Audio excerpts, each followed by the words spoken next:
Welcome to the Charlotte Show. This is the show for the hungry mind that doesn't want just another newscast.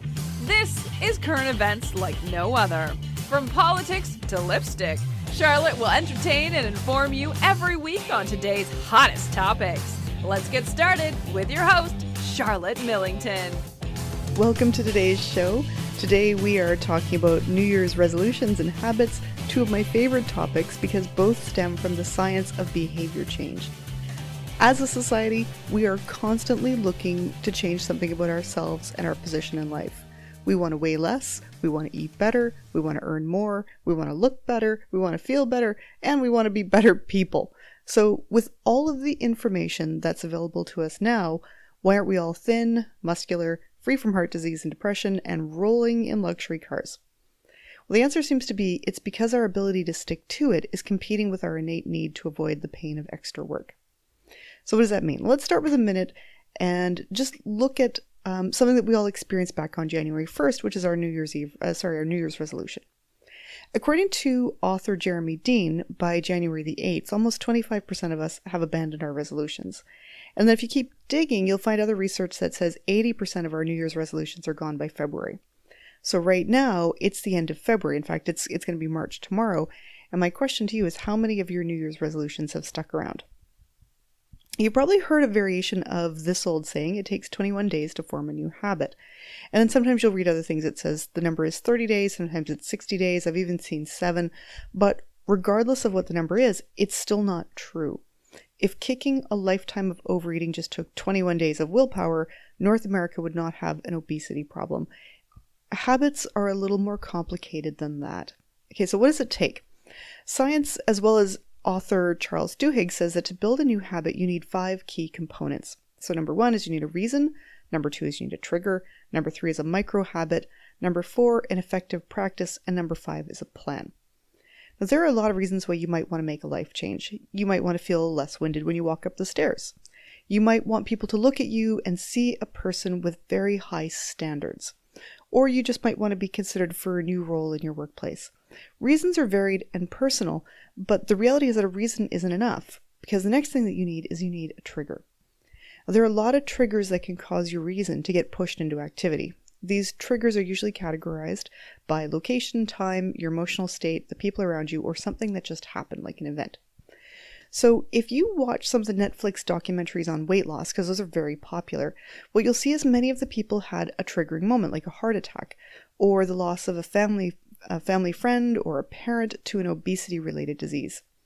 But in real life, a trigger doesn't need to be so extreme. A trigger could be literally the moment that you realize you can't zip up your coat and you realize, okay, this has got to change. Micro habits are really where the magic happens.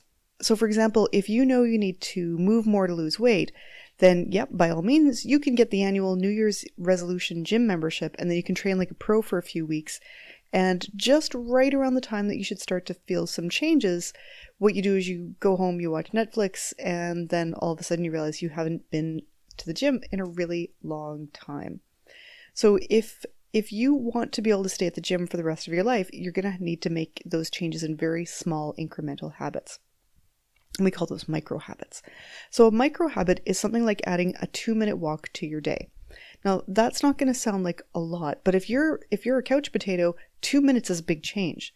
And it's really the tiny changes that are going to lead to the big change. You've probably heard the expression, take care of your pennies and the dollars will take care of themselves.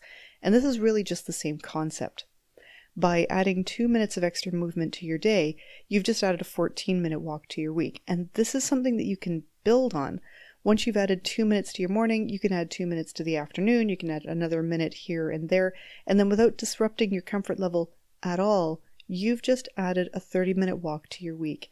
And once you've done that, you can do more. And don't underestimate the change that 30 minutes of movement more in a week will give you. It's a lot. When you're starting at 0, it's a lot.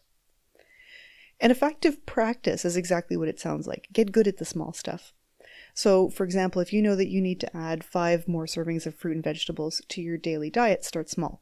Add a fist-sized salad to your lunch, and then get in the habit of packing that into your lunch every day, and then get in the habit of eating that first. You can build bigger from there, but Every single person who goes for this all or nothing mentality around New Year's resolutions tends to fail because all or nothing isn't comfortable. And as humans, we always default to comfort. So the next thing you need to look at is your plan. How are you going to deal with temptation and failure? Because you are going to be tempted and sometimes you're going to fail. And that's just the reality of the way that the world works. So what are you going to do when you face temptation? And this is where your plan needs to come in. Will you give in? Will you self-talk your way out of it? Only you know how you can cope with temptation, so you need to make a plan. And there are some really great ways to make plans, and I really encourage you to look those up. The same goes for when you fall off the wagon, or what we call failing. Learn to forgive yourself. Learn to dust yourself off and then get back up on track. And then while you're learning forgiveness, make a plan on what you're going to do to be able to dust yourself off. Will you throw in the towel and say, oh, it was such a waste of time? Or are you just going to say, that was a rocky 20 minutes, but I'm going to keep going? Here's an interesting fact about cravings for you to consider. And this is an important part of dealing with your New Year's resolutions, particularly if they are food-related cravings. We don't actually want the thing that we're craving. We just really want to alleviate the feeling of craving it. Okay, does that make sense?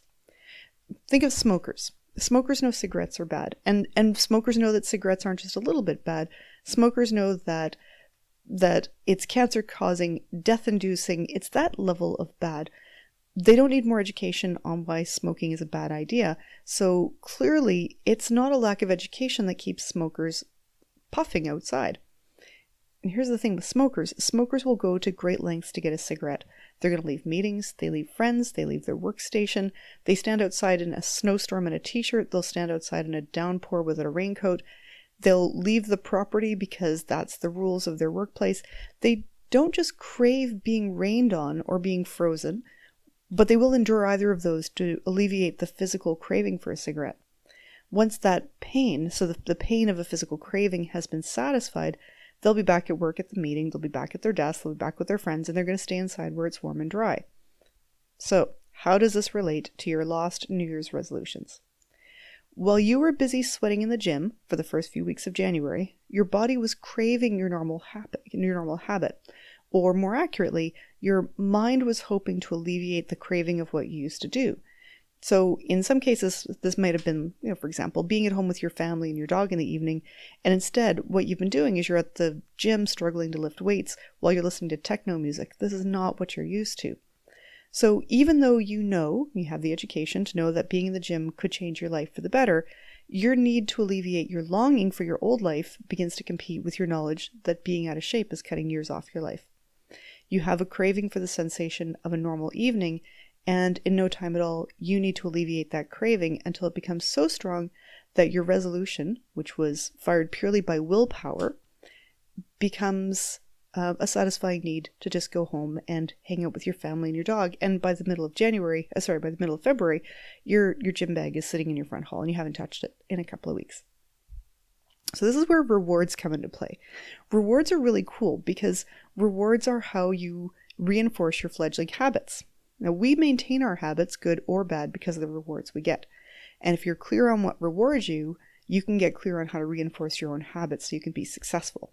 Remember, the goal in this is not just to create these wild New Year's resolutions, but to actually create lifestyle changes. That's why we set these New Year's resolutions, because we know our life isn't what we want it to be. We see what it could be if we do this, if we do X. And we're not sure how to do X, so we just do X all at once. And in this particular case, what we want to do is break it down in little tiny chunks, and we want to reinforce these things with rewards. Now, I just want to pause here for a second because we often equate rewards with food. I want to address that. You're not a dog.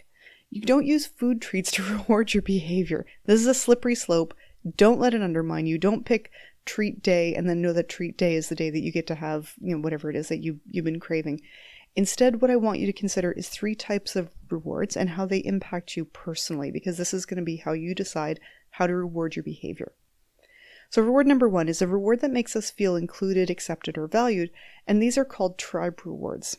So when you see people who are posting their endless pictures on social media of their workouts and of their black bean and quinoa bowls, what they're looking for is a tribe reward. So what they're looking for specifically is a tribe to accept them and cheer them on. Probably what's been happening with them is their own normal, regular life isn't giving them that reward. Yes, their partner might be egging them on or supporting them, but what they really need is a tribe. It's not just a one person kind of thing. Then there's a second type of reward, and that reward is a reward that gives us stuff. Now, you know what I mean by stuff. Like, I literally physically mean stuff. It gives us a different level of satisfaction. So, for example, if you lose 5 pounds, you might decide that you will get a new coat. That's a very common reward to get clothing. And it's a good reward because as you start to lose weight, you do need new clothing. But you decide that you're going to get a new coat in 5 pounds. If you quit smoking, you can afford a new vacation. Our primal brain completely understands that we need stuff to survive. But we no longer get a survival satisfaction by getting firewood, making fire, finding a good fishing spot. That's not a survival satisfaction any longer. The part of our brain that understands objects as survival is a part of our brain that is still satisfied with reward, though. So figure out what your reward will be when you hit a goal, when you hit a target, and aim for that with a stuff reward. The third category of reward is a little more intrinsic. We like to gain mastery at things. For example, if you were doing target practice, you might be able to hit a bullseye 3 times in a row. And once you've hit it 3 times in a row, you have demonstrated a level of satisfying mastery that is rewarding. And it's an intrinsic reward. That feeling is also what propels us to work harder. Because if you can hit it 3 times in a row, how about 5? What does it take to hit it 10 times in a row? If you know what motivates you, you can embed your new habits into your life, and you can turn those into your new default behavior. Here's a final thought for you on the whole New Year's resolution and where did it go thought. I want you to figure out which of your New Year's resolutions went missing in action. Your best bet to change your habits is not to aim for that mythical 21 days fueled by willpower and determination, but for the ones that only take 60 seconds. So remember what I said about you can increase your movement by 30 minutes a week without thinking about it by adding 2 minutes of walking to your day. The real secret to those 2 minutes is really 60-second chunks. You can do literally anything for 60 seconds. You can eat a vegetable, you can go for a walk, you can do public speaking, you can read a book, you can text a friend and tell them you're thinking about them. Once you've added a 60-second change, it's easier to add another, and it's easier to do that 60 seconds every single day or as often as you need it to be there. And then you can do that again and again and again.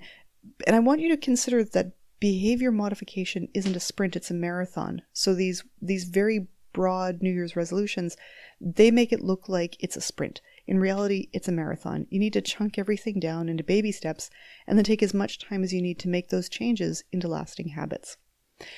Yeah, I want to be really clear. It's not as glorious to announce that your New Year's resolution is to eat celery and carrots for 60 seconds a day. But when the end result is that you added more fresh food to your diet and it didn't take much effort, what you get are results that stick and resolutions that work. And in the middle of February, when everybody else has abandoned their New Year's resolutions, yours are still going strong because you only added a 60-second resolution. I hope this has helped you. If you have more ideas for podcasts that you'd like to hear, you can visit me at charmillington.com. You can send me a message. I love good ideas and I love to be challenged. So have a great day and we will talk again. Bye.